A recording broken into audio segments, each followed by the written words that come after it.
With a week away until Election Day, all eyes are on the state of Virginia.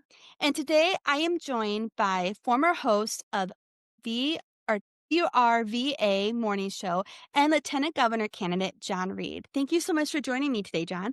I am so glad to be able to talk to you. Thank you for having me. Thank you.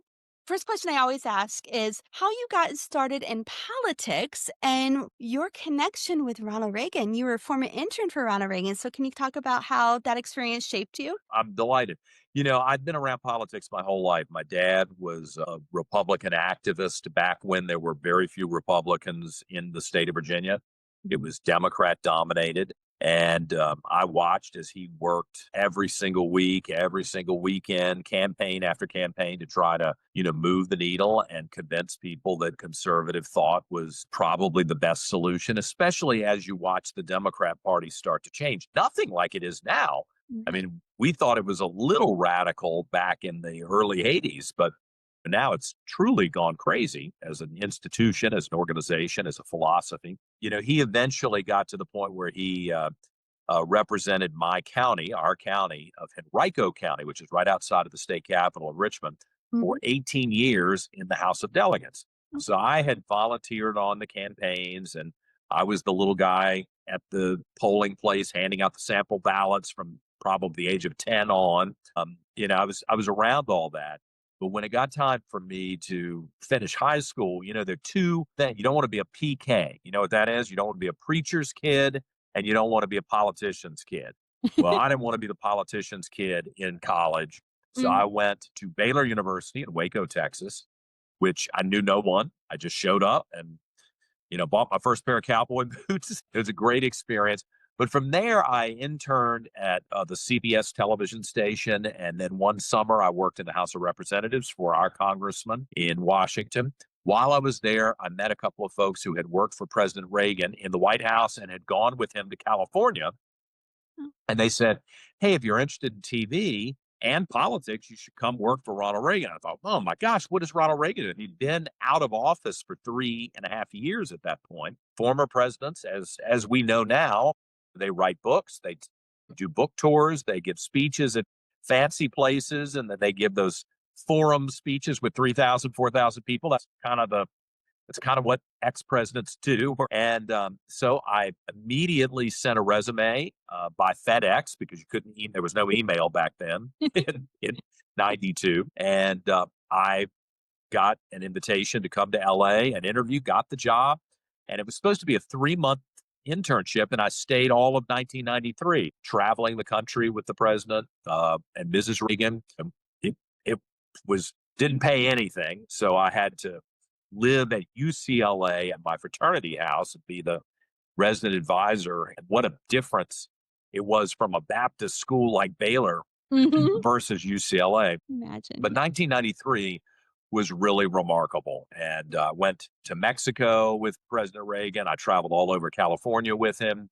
There were so many wonderful stories where, we were on airplanes that were empty and it was just him and me and a couple of Secret Service agents and, maybe one or two other staff members. And he was such a wonderful man that he would tap me on the shoulder and say, "Is this seat taken?" I mean, we're on a plane with 200 seats, and they're obviously. And I would say, "No, Mr. President, I would love to sit and talk with you." And he would regale me with stories. The dementia had started to affect him. But you know how senior citizens are if they have, Alzheimer's or dementia. Sometimes they can't tell you what happened today, but they can tell you what happened 20 years ago with great detail because that's ingrained in who they are. Mhm. And I only wish that we had had phones, with Uh-huh. recorders and stuff, Me because the too. stories he told me, I mean, I remember some of them, Mm. but wouldn't it have been remarkable to hear in his own voice talking about filming different movies? And I Wow. remember him talking about meeting with Gorbachev and Reykjavik and looking at California and the growth of California over the years. When he was a young man and was an actor, he would fly in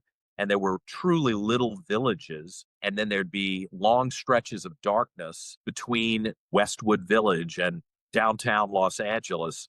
And of course, in 1993 and now you fly into LA and it's miles and miles and miles of nothing but, buildings and It's a lot. lights. So it was just a really wonderful year. I had to leave because I had to start making money. And, Right. it was clear that he wasn't going to be able to continue with the robust schedule that he had. So I went, started in my career in television, spent a number of years doing that, worked in the US Senate as a communications director, the United States Chamber of Commerce as communications director there. I lived overseas for a little while with a big government relations firm. I thought I'd be in Paris or London, but they sent me to Kuwait. Oh, wow. Goodness. Yeah, but people were very nice to me. I mean, I have a lot of friends around the world now. And so eventually I went and did a radio show for 8 years. And I finally was so fed up with the bad decisions that, quite frankly, Democrats had been making in Virginia. And I figured, do I want to sit on the sidelines and constantly be a critic and a commentator? Or do I take all of this life experience in business and broadcasting with a lot of different people with different charities and a lot of different businesses that I had helped support and try to take that to the Capitol and offer reasonable thought leadership and political leadership? And so that's why, as we speak, I am in a race for lieutenant governor. It's tied up. It's going to be a tight race, I think. I think on election day, it's going to be pretty tight. And I'm just doing everything I can to convince the voters of Virginia that I'm the person who will be reasonable and responsible, respectful and fair if I get that spot. Love that. And speaking of that, you have stated that you want to be an ambassador for Virginia. And we were talking earlier before we started this, how I love that because that's truly how you want to be. You want to be a shining example. You want to be an ambassador for your state. Can you tell us, in your point of view, can you talk about your priorities if elected as lieutenant governor and what you see your role as? Well, that ambassador concept is really important because I don't care where you live. You could live on a beach in Hawaii and have the most beautiful view every day. If you run out of money, you're in trouble. And if there aren't jobs, you're in trouble. And if things start to deteriorate because there's no tax base to pay for good roads and to keep things up, upkept and clean, you've got to have a robust economy.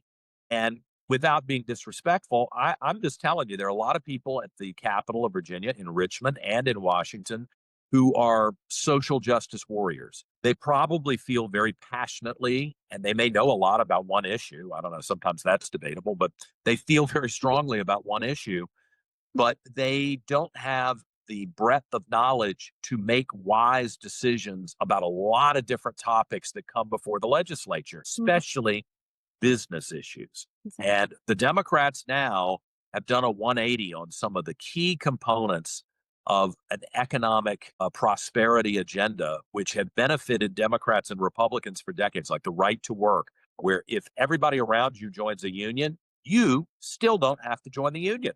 You don't get money taken out of your paycheck unless you voluntarily consent to it. You could be the last guy standing, the last woman in the factory, and you don't have to join the union. And that's important in Virginia for the workers to make their own choice and for the businesses that we're trying to recruit. Because if Virginia loses that status, I'm having to be the one to tell everybody all those jobs are going to Tennessee. They're going to Mhm. North Carolina. They're going to South Carolina.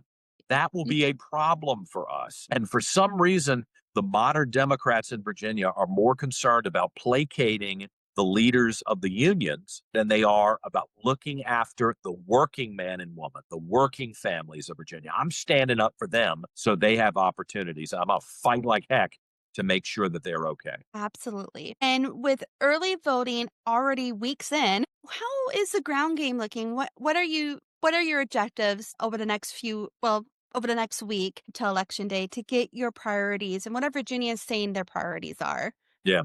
Well, the ground game is interesting. An honest guy. So I will give the Democrats credit. They are really good at organizing. In fact, I'm embarrassed. If you go back to the original Barack Obama campaign, I was one of the people who was very skeptical when he started talking about being a community organizer. I had contempt for that, honestly. And I was foolish not to acknowledge that in American politics, if you're going to make this your job, and clearly the Democrats don't do it in a benevolent sense, it's not a volunteer charity work. Right. This is, their plan for keeps. They want to take over and they are making this a business. Some would say it's their religion, but I'll just stick with making Mhm. it a business. They're very serious. So they've got lots of people on the ground here. Mhm. They are spending millions of dollars. I mean, I think Abigail Spanberger, who's running for governor against our Republican candidate, Winsome Sears, thinks she's got over $30 million for So, this race. The wow, House of Delegates, I mean, a job that I think pays 17,000 a year. People are spending 1 and 2 and $3 million for each seat out of the 100 that's that ins are there. This is crazy. it is, yes. Um, and my opponent, this woman, Ghazala Hashmi, who is really one of the biggest radicals in the entire legislature, she's the self proclaimed leader of the progressive movement, which translates to really unwise and reckless individual. I think Mm, if you're admitting that you're the leader of the progressive movement, you're probably responsible for every bad idea that's out there. She's raised $5 million, and I've only raised about $1 million at best. I guess we've crossed that $1 million threshold. But Republicans don't give the way Democrats do, and that's a problem. So that with that money, they put people on the ground, they knock on doors, they buy television and radio ads nonstop, they buy the billboards, they send out mailers. I think they hire third party people to send out really nasty, ugly mailers, and that they have a little bit of distance between them and the thugs that they've hired to do their dirty work. I'm angry about that, but as someone who's in the game, if you want to call it that, I mhm, don't really see it as a game, but I think some right, people do. mhm, You have to admire that they are taking it seriously. They put their money where their mouth is and they outwork everybody except me. right. I'm up at 4 o'clock every morning. I haven't taken a day off since January 27th, which was the day I started this campaign. I've traveled almost 100,000 miles in my car across the state, visiting every town. And, it could be a group. Today, I spoke to a group of 8 college students, That's and it was impressive. great. And let me tell you why. That's not enough people. Of course, I'd love to have walked into a room with 800 college students. But the 8 college students told me how scared everybody is. They Mhm, told me that they're worried that they're going to be attacked physically and maybe even mistreated by their professors and treated unfairly in their classroom grading. And that makes me want to be the lieutenant governor even more because I want to stand up for them and start pushing back on this mindset that you have to be a liberal or a leftist in order to be successful in this society. And successful not because you work hard, just because everyone else will leave you alone. We've got to be the types of people who will work hard and will generate revenue and will be ingenious and come up with new ways of doing things. absolutely. I think it's time to have some leaders like that. So the ground game is interesting. I'm working hard and I'm trying to pinch my pennies. Like I'm in a hotel tonight, which is about 5 miles further out of town than it should be, Mm, but it's going to save me $100 tonight. And I've got 2 nights in this hotel. mhm. That's $200, which can go towards boosting ads on Facebook or Twitter, Exactly, you know? absolutely. I So you got to do it. I work in Iowa politics, obviously, and work for the Iowa caucuses. And I mean, we had candidates that was going to pizza ranches and speaking to 15, 20 people, but he went to every pizza ranch and then he started getting 60, 70, 80, 100. And he eventually won the Iowa caucuses. And now Yeah. he is the ambassador of Israel. And that was Mike Huckabee. Mike Huckabee, you're right. That and so that is just talking about how even though you may not have the funds, you still have that communication. You're still reaching those voters. And if one voter tells their family of 15, you may have 13 more votes, you're You're 15. right. And so it's And just the we communication. want to see candidates who are willing to work. Don't just take money from somebody in New York or New Jersey or California and buy TV ads while you sit at home eating ice cream. You need to work. You need to show people you care, that you want the job, that you're willing to listen to them. That's what I've been trying to do this year. And I think that's why I'm tied with this lady after she has spent billions of dollars. And I Absolutely. just hope that as I head towards the final day, that we're going to cross that threshold and bring home a win. I really do too. I am from Iowa, but I do have family in Virginia and Tell them to vote for me, I please. already have, and I have spent time in Virginia and turned out in DC area. Alexandria, Virginia with NFRW. So I definitely have ties to that. So I really appreciate you taking the time to talk about the state because, and it also, we were talking about earlier how it is a bellwether to how 2026 can impact. Yeah. And it's so important for us to look at that and look at the issues and listen to what Virginians are saying because Virginians are just like, they have their own state central ideas, but they're not that different from what's going on in what's going on in South Carolina or New Jersey. And so it's really interesting to see how this could impact. But I want to kind of cross back to you talking about speaking on college campuses. And one of the things you are the founder of of the Virginia Council. Can you tell us a little bit about that? It's kind of focused on Sure. education, if I'm correct. Yeah. Well, in 2020, this happened all across the country, but it was really very pointed here in Virginia. Violence wasn't just attacking police officers and setting buildings on fire. That's bad enough. Mm-hmm. Totally inexcusable, no matter who you are, what your reason is. We need leaders who will say no, no violence, no. And I don't know why everybody's so scared to say that. Republicans and Oh, Democrats alike. It's like it's a parade of cowards I not to agree. be able to stand up for the law and order and the innocent citizens who were hurt. Stand up for them. That's why I'm doing this. But Absolutely. here in Virginia, where we have a lot of American history, the Revolutionary War and the Civil War, much of the Civil War was fought here. A lot of the people who are well known characters who've been dead for 160 years lived and worked, and in some cases were born and raised here in Virginia. Legendary names like Robert E. Lee and Stonewall Jackson and Matthew Fontaine Maury. And it's just a remarkable group of people. Even if you, in a contemporary sense, look at those Southerners and say that you would not have been with the Confederacy, I think it is reckless and irresponsible and very Taliban esque to Mhm. be so arrogant as to try to erase all of those people from the modern world. And Mhm. in 2020, that's what happened. We Mhm. had really arrogant, hyper intellectual people who were actually behaving like barbarians. They allowed the mobs to go into the street and pull the statues down, Mm. vandalize everything with the F word and the N word and just the most vulgar, disgusting things, spray paint. They ruined everything in downtown Richmond. That's Now, I horrible. tell people, I'm not interested in refighting the Civil War. I'm alive today. I want people to be successful today. So please don't draw me in to a debate over who was right, who was wrong, and what the nuances of the Civil War.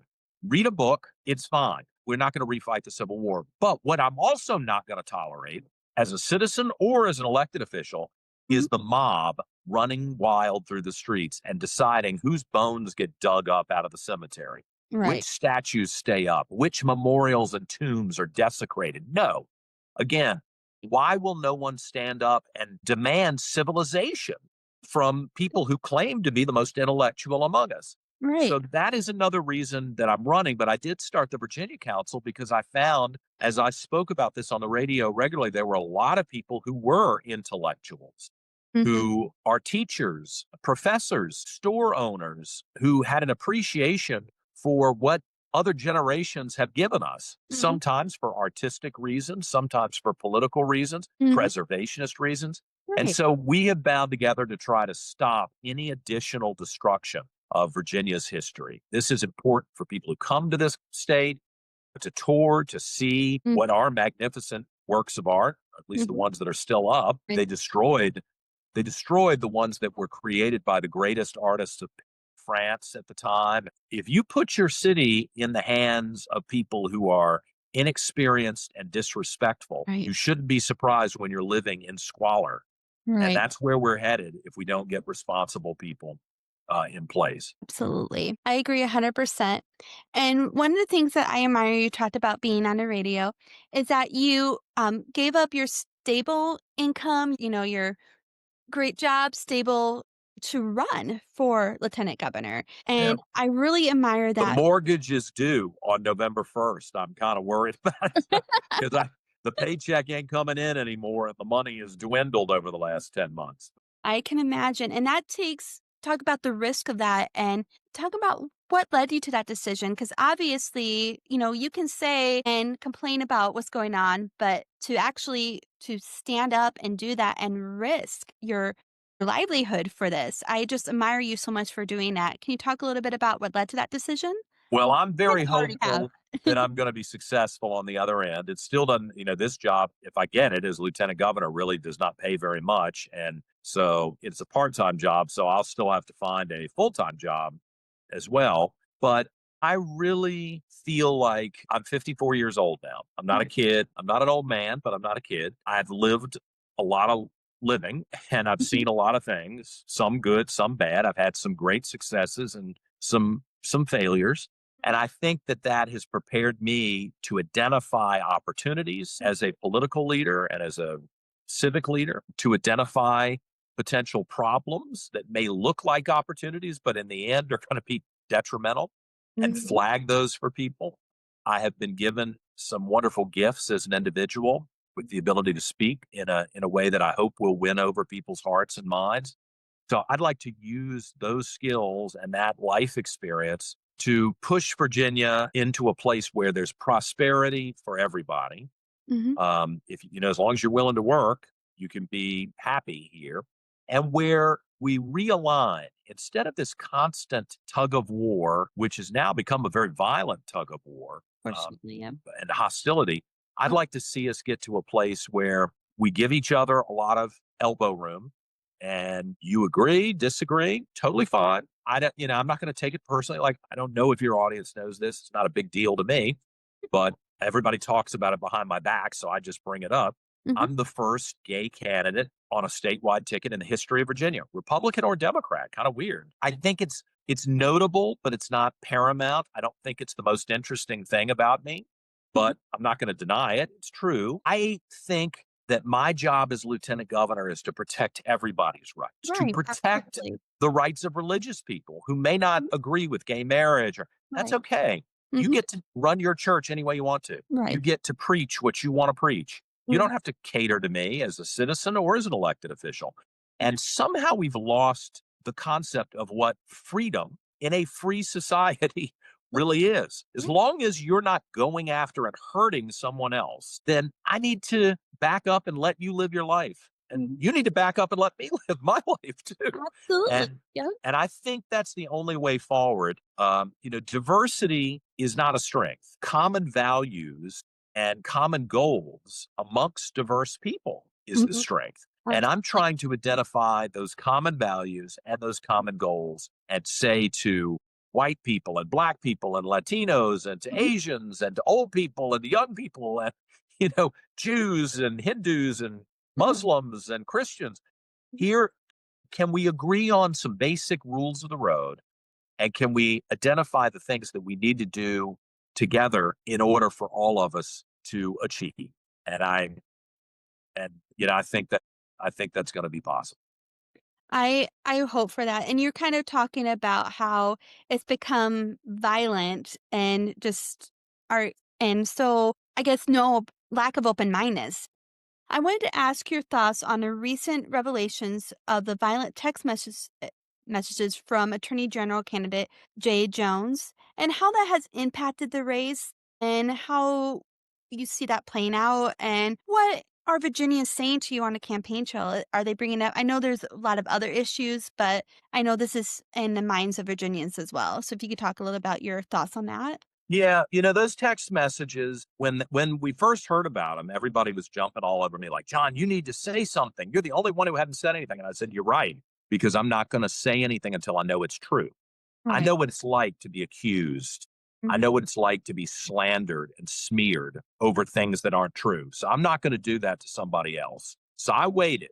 And then it turned out that they were true. And Jay Jones, the Democrat running for attorney general, admitted that they were true. And this is not that it's okay, but at least I could have understood if it was a bad joke, maybe, or, if it's 2 in the morning and you had a drink too many and you were just mouthing off. I mean, it's not all right, but that would have been an explanation.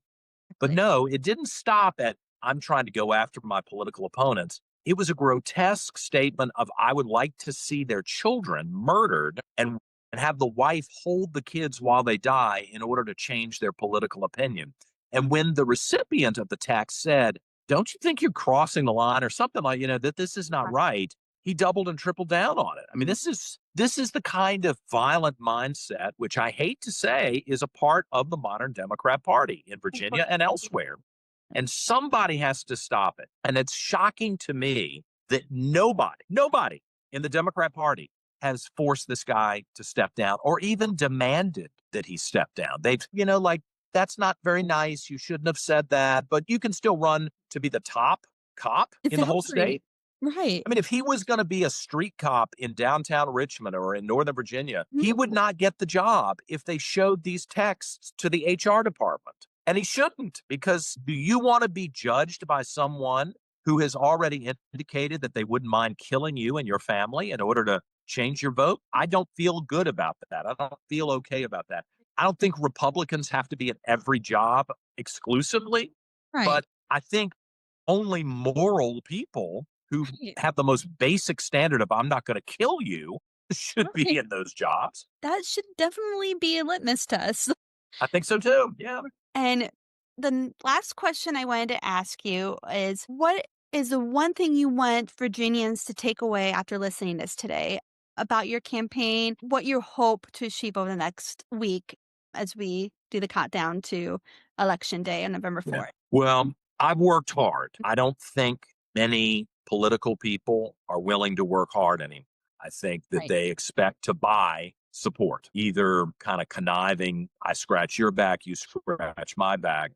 Mhm. That's not that's not my operation. I haven't had a lot of money, so I've had to work hard and be creative too. And fundamentally, if I'm elected as lieutenant governor and I get to go to the Capitol, which is a trust that you are given by the people, I hope everyone will feel confident that I will be reasonable, that I will be responsible, that I'll be respectful, even to people who I don't agree with, who may not agree with me, and that fundamentally I've proven that I will look at every issue and every decision and attempt to be fair with everybody in the state. And I think my life demonstrates that that is the way I live my life. I try to be honest, maybe sometimes too honest, where people are like, whoa, too much information. Or I want folks to feel confident Right. that I'm the type of person they can put their trust in. Doesn't mean you're going to agree with every decision I make. Don't get me that I make. Don't get me wrong, but you will know where you stand, and you will know that there's been thought put into the decision, and it hasn't been unduly weighted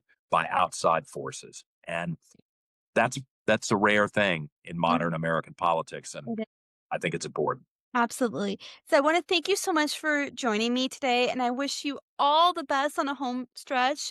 I will Thank you. be, unfortunately, I can't vote for you because I'm in Iowa, but you would definitely have it if I lived in Virginia. I've told my Tell everybody you family. know in Virginia. Absolutely. I definitely have told my family and friends. And the early voting is in full swing between now and November 4th, and election day is November 4th.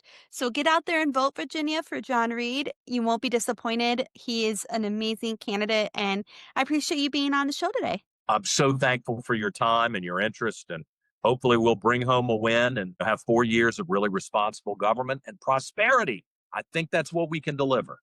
Absolutely. I wish you all the best. Thank you again. Thank you. Thank you. Mhm.